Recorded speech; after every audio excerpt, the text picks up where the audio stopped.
그러던 17세기 프랑스의 저명한 의사인 니콜라 드 블레니가 독살 여부를 더 확실히 판단하기 위해 한 가지 방법을 생각해냈는데요. 여기서 문제 내겠습니다. 오늘 문제가 많다. 어떤 방법이었을까요? 의사 니콜라는 독살 여부를 확인하기 위해 부검을 한 후 특정한 절차를 추가로 진행했는데요. 무엇일까요? 정답! 네, 정답. 은수저를 넣어봅니다. 지원 씨 진짜 머리 좋은데 지원 씨 오답입니다. 니콜라는 그 방법은 아니었습니다. 정답. 네, 혜성 씨. 쥐 같은 다른 동물에게 먹여봐요. 성 씨. 정답입니다. 대단해. 의사 니콜라가 독살을 하기 위해 추가적으로 진행한 건 바로 장기를 잘라 동물에게 먹이는 거였어요. 와. 동물 불쌍해. 만약 그 장기를 먹은 동물이 고통스러워하며 지저댄다면 부검한 시신이 독살당한 것으로 확신했다고 합니다. 네. 그런데 이제 이 방법에는 한 가지 문제가 있어요. 어떤 문제가 있을까요? 독에 내성이 있는 동물이 있을 수도 있지 않나요? 이게 동물이 장기를 먹고 괴로워하는 게 꼭 독극물 때문은 아니고 장기가 부패했을 수도 있잖아요. 안에서. 그것 때문에 일어난 반응일 수도 있기 때문에 결국 이런 방식은 오진을 일으킬 가능성이 분명히 있습니다. 과학적이진 않네. 이처럼 법의학은 시행착오를 겪으면서 조금씩 발전해 나가고 있었습니다. 그러나 이러한 노력에도 불구하고 유럽에서는 여전히 독살 사건이 빈번하게 발생했습니다. 그게 제일 안 들킬 거라 생각한 거 아니에요? 맞습니다. 부검을 피할 수 있는 더 강력하고 교묘한 독극물이 널리 퍼졌기 때문입니다. 바로 독살의 황제라고 불리는 비소였습니다. 비소? 무색, 무취, 무미이기 때문에 음식이나 음료에 조금만 섞어도 알아차리기가 매우 힘들다는 거예요. 게다가 이제 독성이 강해서 체중 60kg의 성인 기준으로 소금 한 꼬집만 섭취해도 죽음에 이르게 됩니다. 하지만 문제는 여기서 끝이 아닙니다. 중세 유럽에서는 비소는 흔히 구할 수 있는 재료였습니다. 비소가루가 피부에 좋다는 소문이 나면서 급기야 화장품으로도 활용이 됩니다. 비소가루를 얼굴에 바르면 좀 하얗게 보이는 효과가 일시적으로 있기 때문에 여성들 사이에 인기가 많았던 겁니다. 무슨 필링제처럼 썼구나. 맞아요. 이처럼 비소는 독성이 있었음에도 불구하고 그때 당시엔 위험성을 제대로 인식하지 못하고 살충제, 쥐약, 그리고 피부 미용에 무분별하게 활용되고 있었습니다. 변호사님, 유럽에서 비소가 뭐 어디까지 활용이 됐었던 거예요? 아까 교수님께서 화장품에도 쓰였다고 했는데 사실 비소가요, 이 페리스 그린이라는 녹색 열묘도 만들 수 있는 그런 성분입니다. 그래서 이 녹색에 반한 사람들이 벽지며 무늬며 마구 막 칠했고요. 드레스에도 이 색을 내기 위해서 비소를 활용했다는 거죠. 그래서 이렇게 비소가 다양한 곳에 사용되다 보니까 나중에는 이 수많은 창작물과 게임에서 독의 이미지를 녹색으로 사용하는 데에 큰 영향을 미쳤다고 합니다. 녹색이구나. 포이즌의 상징이죠, 초록색은. 그런데 이렇게 비소가 대중화되며 다양하게 사용되자 독살에 악용되는 일이 잦아졌습니다. 대표적인 인물이 바로 17세기 이탈리아의 악명 높은 독살범 줄리아 토파나였습니다. 줄리아는 약 600명을 독살한 희대의 살인마였습니다. 예? 그냥 이건 무분별하게 죽인 거예요? 그렇다면 어떻게 비소로 그 많은 사람을 살해할 수 있었을까요? 아니, 물탱크에 든 거 아니에요? 그렇겠지. 강에 풀었나?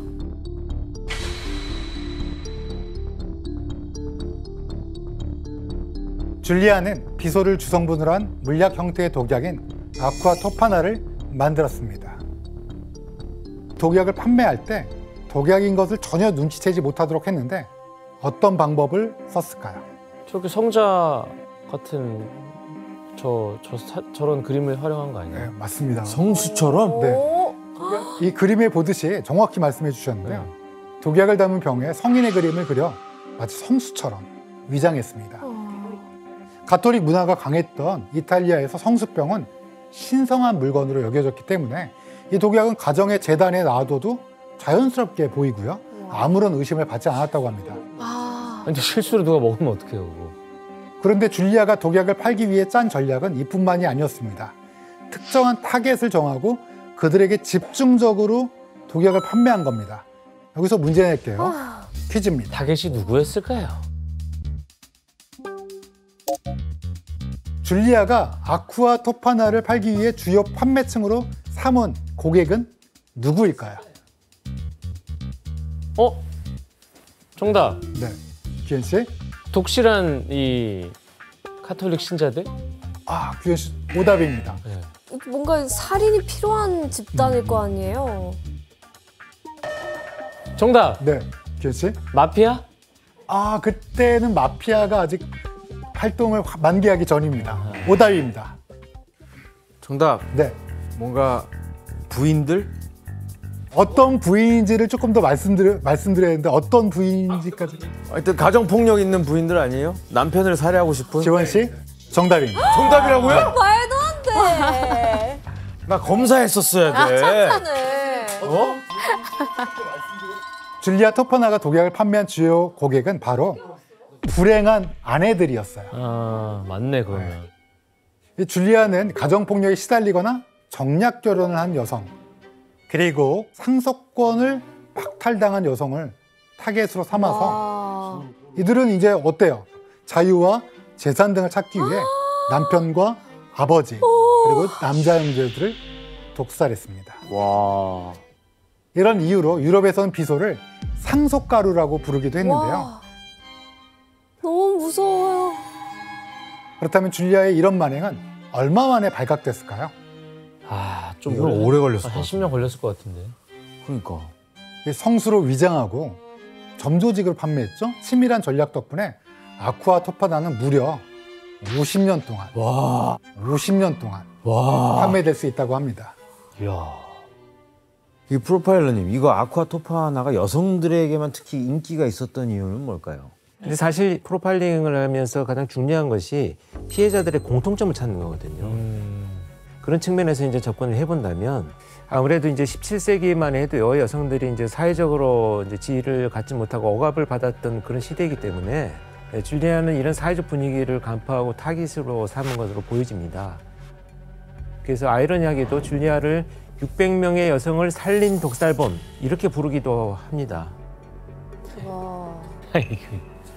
결국 줄리아 토파나는 독살 혐의로 기소되어 처형되었다고 전해집니다. 19세기 후반 드디어 비소로 인한 독살을 확인할 수 있는 방법이 제시되게 됩니다. 어떻게? 바로 영국의 화학자 제임스 마쉬가 비소를 검출하는 방법을 개발하게 됩니다. 와. 화학자까지 나오는 거야. 마쉬는 먼저 두 검씩 채취한 시료, 가는관이 연결된 병에 넣고 황산과 아연을 넣은 다음 관을 제외한 나머지 부분을 밀봉해 가열했습니다. 1832년 개발된 이 방법은 그의 이름을 따서 현재도 마쉬 검사법이라고 불리게 됩니다. 마쉬 검사법의 등장으로 법의학에 본격적으로 화학적 분석법이 도입되게 됩니다. 이후 소량의 비소뿐만 아니라 니코틴 같은 과거의 식물성 독도 시신에서 분리해서 검출할 수 있게 되었고요. 이제 다양한 독을 밝혀낼 수 있는 새로운 시대가 열리게 됩니다. 니코틴도 독이에요? 니코틴도 독입니다. 니코틴 살인 사건이 많이 많이 일어났어요. 일어났어요. 네. 진짜로요? 니코틴 중독. 그렇죠. 결과적으로는 법의학 기술이 발전하고 화학이 발전하면서 독살은 점차 범죄 수단으로서의 힘을 잃게 됩니다. 과학자들의 공이 컸네요. 그렇습니다. 프로파일러님, 네. 그 사극을 보면 아까 조은 오빠도 얘기했는데 그 은수저로 네. 독을 검출하는 것도 나오잖아요. 그것도 이유가 있는 건가요? 그렇죠. 사실 그건 이제 비소 안에 불순물 형태로 섞인 황이 은과 반응을 하면 검게 변하기 때문입니다. 그래서 이제 조선 왕실에서는 독살 사건을 조사할 때도 은비녀나 은수저를 활용을 했는데 목구멍이나 항문에 넣어서 검게 변하면 독살이다 이렇게 결론을 냈습니다. 그리고 조선시대에는 그 반개법이라는 게 있어서 사망한 사람이 독살이 의심이 되면 흰 쌀밥을 입안에 넣어두었다가 꺼내서 닭에게 먹게 만들어서 닭이 죽으면 독살이 되었구나를 판단하는 그런 것들도 있었어요. 근데 이제 법의학을 통해 독살을 명확히 판단하게 된 인류는 또 다른 범죄에 직면하게 됩니다. 이전처럼 은밀한 방식이 아닌 대범하고 잔혹한 유형의 강력 범죄였습니다.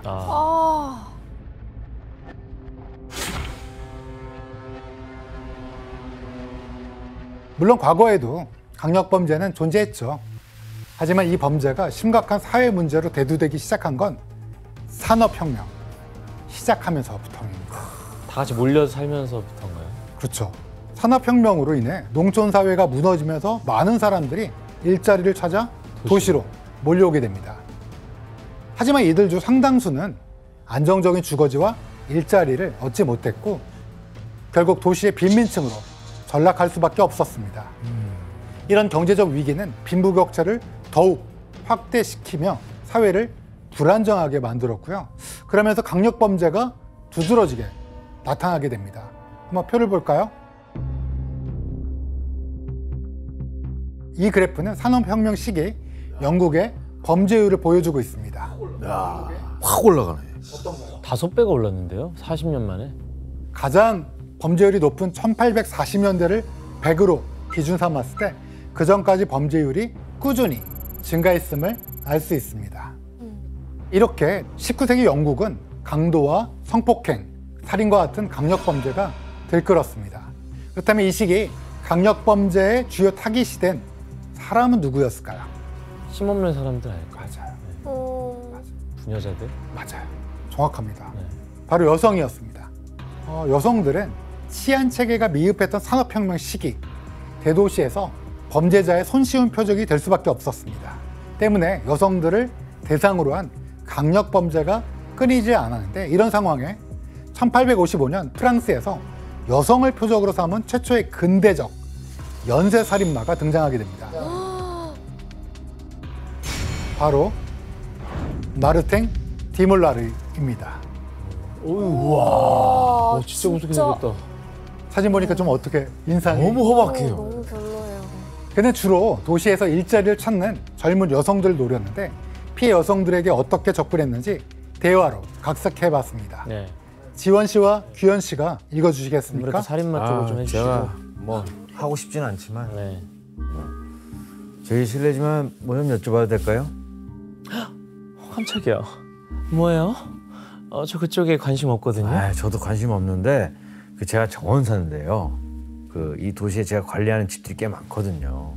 그래서 그냥 좀 같이 일할 직원을 찾고 있는데 임금을 제가 넉넉히 어디보다 많이 드릴 테니까 같이 한번 일 한번 해보시죠. 아, 임금이 좋다고요? 그럼 제가 뭘 하면 될까요? 그건 차근차근 알려줄게요. 이쪽으로 따라오시겠어요? 아무도 안 따라갈 것 같은데. 맞아요. 저렇게 생겨가지고. 맞아요. 너무 의심스럽잖아요. 근데 일자리가 절박했던 여성들은 생계를 위해 마르탱의 제안을 쉽게 받아들였습니다. 이렇게 살해된 여성들은 그 자리에 방치되거나 숲속에 묻히게 되는데요. 심지어 산채로 묻힌 여성도 있었다고 합니다. 하지만 경찰은 시신이 발견되어도 증거가 부족해 범인을 추적하는데 난항을 겪게 됩니다. 어떡해. 여기서 문제를 내겠습니다. 프랑스 경찰은 살인사건의 범인을 추적하기 위해 특단의 조치를 취하게 되는데요. 무엇일까요? 정답! 네, 규현 씨. 이제 그거죠. 함정 수사를 펼치는 거죠. 그래서 일자리 구하는 부녀자로 한 분이 둔갑을 하고 형사들이 주변에서 일반 사람 쪽에서 따라다니는 거예요. 네. 함정 수사. 규현 씨, 오답입니다. 희생자를 어떻게 했을까요? 희생자요? 죽었죠. 아마 경찰이신 우리 권일용 프로파일러님은 잘 아실 텐데 이게 난항을 겪을 때 제일 중요한 게 목격자잖아요. 목격자. 네. 그래서 목격자를 찾는 게 참 중요하죠. 그래서 희생자를 어떻게 했을까요? 살려요. 사람 누구야? 살려라. 지원 씨, 오답입니다. 좀 잔인한가요? 그렇죠. 좀 상상하기 어려운 거죠. 정답. 네. 시체를 어. 이용해서 목격자를 찾으려고 규현 씨 계속 해보세요. 조금만 계속해요? 더 다듬어서. 더 가요? 더 가요? 비슷합니다. 시체를요. 그러면 지나다니는 사람들한테 이분 혹시 이분을 아시는 사람 하면서 찾습니다. 규현 씨 정답입니다. 그거라고요? 프랑스 경찰은 범인을 추적하기 위해 피해자 시체를 대중에게 전시했습니다. 그러니까 사진해 볼까요? 맞네. 아, 사진이 있다고요? 너무 잔인하잖아. 근데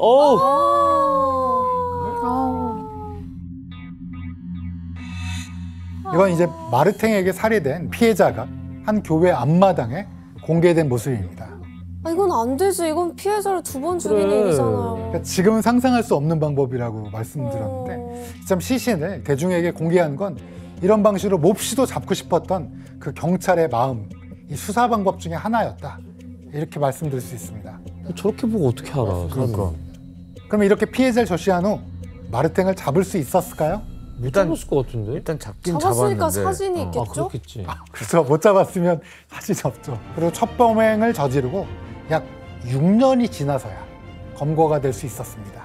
1888년 이번엔 영국 런던에서 아 매춘부들을 대상으로 한 연쇄살인 사건이 발생하게 됩니다.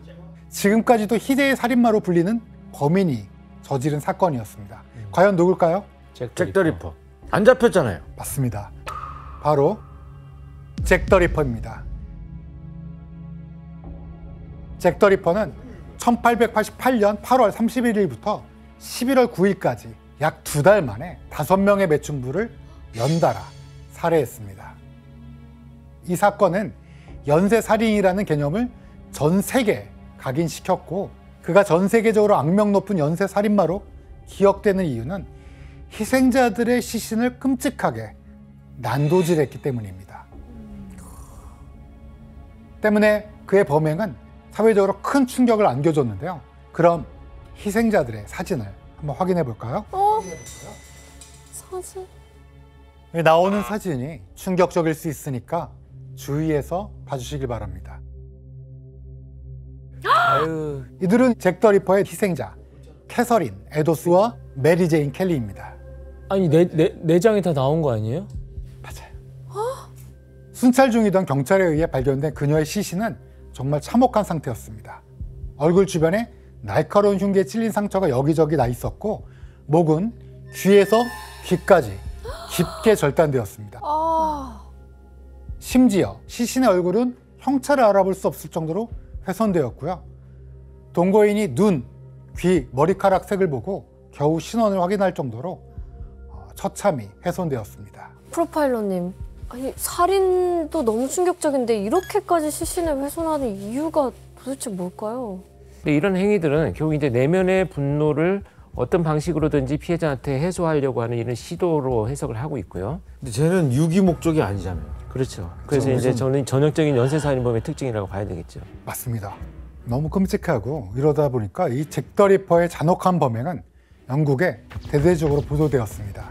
사람들은 이제 공포를 넘어서 점점 분노에 휩싸이게 되죠. 당시 빅토리아 여왕은 반드시 범인을 잡으라 라고 명령까지 내렸습니다. 하지만 잭 더 리퍼 사건도 목격자가 없었기 때문에 그의 신원은 끝내 밝혀지지 않았습니다. 근데 저 때만 해도 어떻게 보면 법의학이 어느 정도 영국에서 좀 발전했을 텐데 부검이나 뭐 이런 걸로 아무 단서도 안 나온 건가요? 당시 부검을 통해 필사적으로 범인에 대한 단서를 찾으려고 했는데요. 지금처럼 부검이 아주 많이 발전되지 않았기 때문에 기본적인 한계가 있었습니다. 국물만 알아야지. 결국 사건은 오랫동안 미궁에 빠지게 된 거죠.